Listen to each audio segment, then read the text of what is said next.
यांच्या प्रतिमेचं पूजन संजीवनी युवा प्रतिष्ठानचे संस्थापक अध्यक्ष सन्माननीय श्री विवेक भैया कोले व सौ रेणुका भाभी कोले यांच्या शुभ हस्ते स्वामीजी सन्मानपत्र।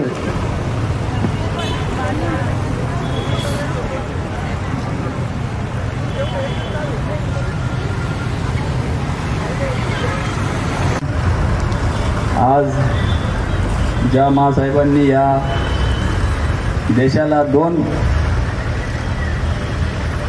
राजे दिले, 2 छत्रपती दिले, अशा महासाहेब जिजाऊंना मी वंदन करतो। त्याचप्रमाणे आज राष्ट्रीय युवा दिन म्हणजे स्वामी विवेकानंदांची जयंती, त्यांनाही मी वंदन करतो। प्रतिष्ठानचा 6वा वर्धापन दिन आणि मगाशी आशाताई त्यांच्या भाषणात म्हटल्या की जागूया ज्योत माणुसकीची, हे ब्रीदवाक्य घेऊन आम्ही या कार्यालयात 6 वर्षापूर्वी काही मोठभर युवा सेवक या ठिकाणी उपस्थित आहे। पुढच्या आम्ही सगळ्यांनी व्याप्त जरी केल्या असल्या तरी या कार्यक्रमामागचं सगळं श्रेय हे जे युवा सेवक या ठिकाणी उभे आहे त्यांना जातं। गेली 6 वर्ष कशी निघून गेली कळालं नाही। आम्ही पंचसूत्र संघटना म्हटली का त्याला उद्दिष्ट आले आणि काय उद्दिष्ट ठेवायचे, संघटना का काढायची। अनेक राजकीय व्यासपीठ आहे ज्या ठिकाणी राजकारण असेल, ज्या ठिकाणी लोकांचे कामं करता येतात, पण कुठंतरी एक अराजकीय संघटना अशी असावी ज्या ठिकाणी राजकारणाविरहित समाजातील सर्व घटकांना घेऊन आपल्याला काम करता यावं, म्हणून आम्ही युवा प्रतिष्ठानची स्थापना केली। मग त्यामध्ये युवा सशक्तीकरण असेल, पंचसूत्र कार्यक्रम घेऊन आम्ही त्या ठिकाणी कामाला लागलो। मग युवा सशक्तीकरण असेल, आरोग्य असेल, पर्यावरण असेल, सामाजिक एकता असेल आणि त्याचप्रमाणे कृषी असेल, असे 5 सूत्र घेऊन आम्ही गेल्या 5-6 वर्षापासून काम करतो आहोत। आणि त्याचाच प्रतीक म्हणून या ठिकाणी हे मशाल चौक आपण उभं केलं। आमचा उद्दिष्ट असा होता की प्रत्येक माणसामध्ये माणुसकीची ज्योत जर पेटली तर आपल्याला दुसरं काही सांगण्याची आवश्यकता नाही आहे। प्रत्येकाच्या मनामध्ये माणुसकी जरी जिवंत झाली, आजच्या काळामध्ये आपण बघतो की भाऊ भावाशी भांडतो, शेजाऱ्याशी भांडतो, बांधावरून भांडणं आहे, अनेक भानगडी होतात या समाजामध्ये, जातीमध्ये तेढ निर्माण होता, द्वेष निर्माण होता आणि कुठंतरी मनुष्य ज्याची मूळ माणुसकी विसरत चाललेला त्या ठिकाणी आम्ही हा विडा उचलला। खरं तर राष्ट्र निर्माणच्या दृष्टीने काहीतरी आपला खारीचा वाटा उचलावा म्हणून या आम्ही संघटना उभी केली।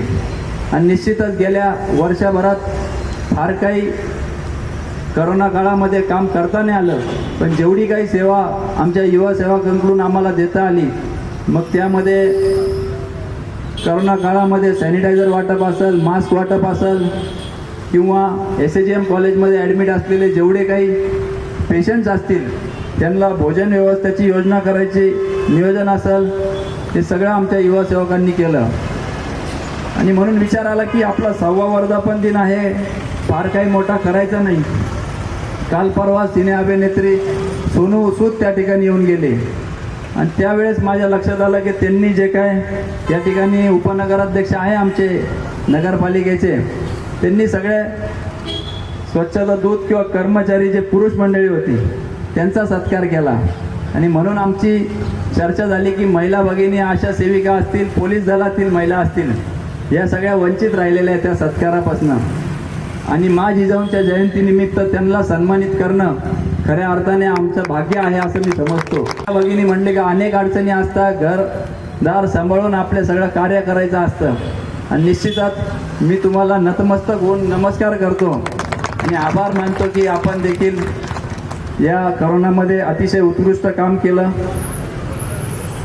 त्याचप्रमाणे खरं तर अनेक गोष्टी सांगण्यासारख्या आहे, पण फार काही आपला वेळ घेणार नाही।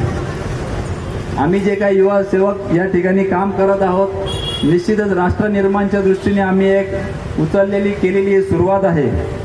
मग त्यामध्ये सामाजिक एकतामध्ये सर्वधर्मीय सामुदायिक विवाह सोहळा असेल, गेले 2-3 वर्षापासून आम्ही तो घेत आहोत, इथून पुढेही तो चालू राहणार आहे। पर्यावरणाच्या बाबतीत बोलायचं झालं तर अनेक वृक्ष लागवडीचे कार्यक्रम युवा सेवकांनी हातात घेतले आणि यशस्वीरित्या पार केले। मग रक्तदान शिबिर असेल, आरोग्य शिबिरं असतील, गरजवंत विद्यार्थ्यांना वह्या पुस्तक वाटपाचा कार्यक्रम आम्ही घेतलेला आहे त्या ठिकाणी. त्याचप्रमाणे लॉकडाऊनच्या काळामध्ये बाहेर अडकलेली जी मंडळी होती त्यांच्याकरता प्रवासाची व्यवस्था असेल किंवा ऑनलाईन फॉर्म भरण्याची व्यवस्था असेल, असे एक ना अनेक कार्य गेले 6 वर्षामध्ये करण्याचं भाग्य आम्हाला लाभलं. खरं तर अध्यक्ष वगैरे नाही, पण एक निमित्त मात्र मी आहे. मी जरी या ठिकाणी माईकवर बोलत असलो तर ही सगळी युवा सेवकांची खरं तर श्रम आहे, ज्याचं फलित आज आपण सगळे बघत आहोत. संजीवनी युवा प्रतिष्ठानतर्फे दरवर्षी आपण खरं तर वेगवेगळे उपक्रम घेत असतो.